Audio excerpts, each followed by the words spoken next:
દંતકથા અનુસાર ભાંગને ગંગાની બહેન તરીકે વર્ણવવામાં આવી છે.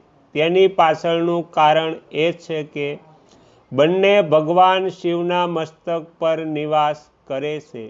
તે સમયે ભાંગના છોડને માતા પાર્વતીનું સ્વરૂપ પણ માનવામાં આવે છે. એટલા માટે તે ભગવાન શિવને પ્રિય છે. આ ઉપરાંત ગાંજાને સોમરસ તરીકે પણ ઓળખવામાં આવે છે. શિવ મહાપુરાણમાં આની એક કથા છે. શિવ મહાપુરાણ અનુસાર દેવતાઓ અને દાનવોએ મળીને અમૃત મેળવવા માટે સમુદ્ર મંથન કર્યું હતું, જેમાં અમૃત પહેલાં સમુદ્રમાંથી હલાલ નીકળ્યા.